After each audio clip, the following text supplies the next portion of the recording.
This is TeamCopilot. It's an AI agent for your team. You host it on a server, set it up with custom skills, and anyone in the team can run those skills as long as they have permission to do so.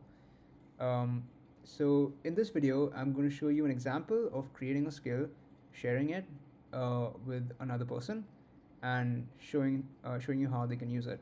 So we have the skill will be about allowing designers to make changes to the website, create a pull request that they can then share with developers. So we have two users. So that's me, and I have the role of an engineer, and we have designers. So a designer user who has the role of a user.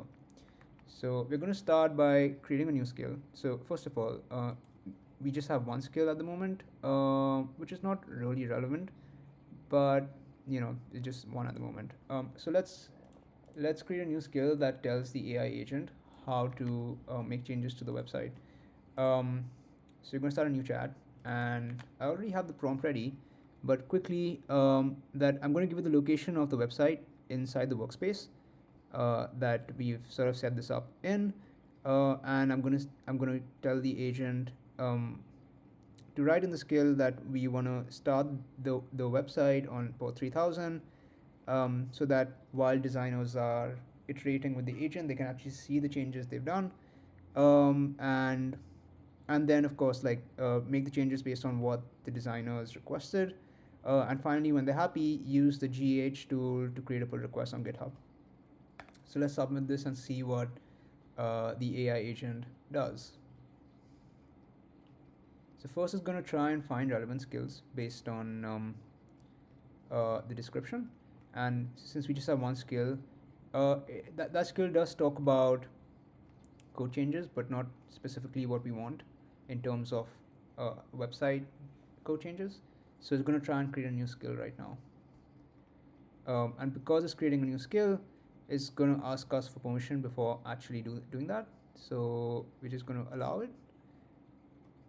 And then we can review the skills. So let's go to the skill section and we see a new skill. Let's have a look at what it's done. So it's put the location of the website, that's correct. And it's saying that ensure the dev server is running. And if it's not running, then run this. That's great. We just want to change this to the to be in the file, like to be inside the folder where the website lives and not outside it. So we're going to change the command there slightly. Then implement, so the requested changes, iterate with the user, and then ask them if they want to create a pull request, and then create the pull request using the GH tool. Okay, that sounds great. So we're going to save the change we made, and let's go back, and we can see that it's in a pending approval state, because no engineer has approved it yet. So we're just going to do that. We can see the diff view here. Well, because it's a new skill, everything is green, so we're going to just approve this. Okay, let's so we have two skills, both approved. Let's now switch to the designer view, and over here we don't really see any skills because by default only the person that created the skill can has access to them. So we're going to actually share the skill with the designer. So let's go ahead and share it, and we can see that now they can see the skill. So let's go to the AI section for from the designer account and ask it to make a change to the website. The website, by the way, is this, and let's say we want to make a change to make this star yellow instead of white. So let's tell the designer to do that. So make a change to the website where on the landing page we want to make the GitHub star yellow instead of white. Yeah. Okay, so let's see the AI agent in action. So first it's going to try and find the skill, and it only sort of found the skill because we shared it with it.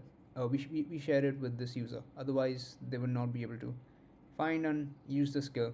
So it's now going to go through the skill content and verify that the website exists and tries to see if the server is running on port 3000. And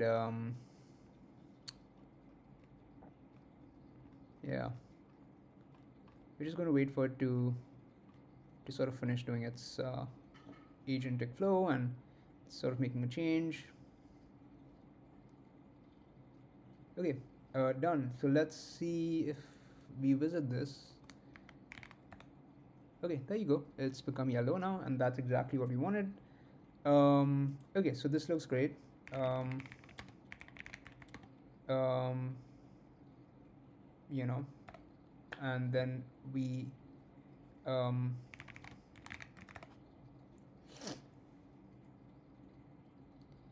yeah, I can create a pull request. Yep, let's create a PR.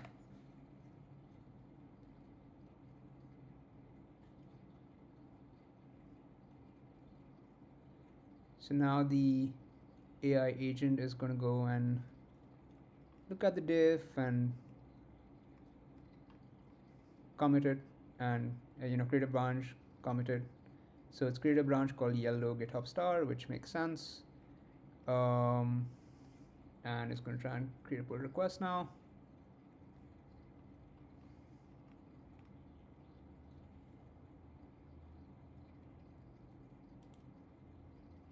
Okay, there you go. And let's see what the PR looks like. But as a designer, I wouldn't really. Um, well, maybe this PR is too simple, but you kind of get the point that these could be arbitrary code changes. So I would then send this PR to a developer to then manually have it approved and pushed. Um, but yeah, as we can see that this kind of workflow enables non-technical team members to make code changes. But this can also be used for knowledge sharing or just making API calls, testing, any sort of workflow or skill like workflow that you want to automate. These AI agents would be able to do that as long as you have the skills and workflow set up correctly and shared with the right team members. Um, Another advantage here is that because this is a web UI, I can use these agents on the go. I don't have to be at my laptop at work. I can talk to them through a mobile device and make these exact set of changes there as well. Thank you.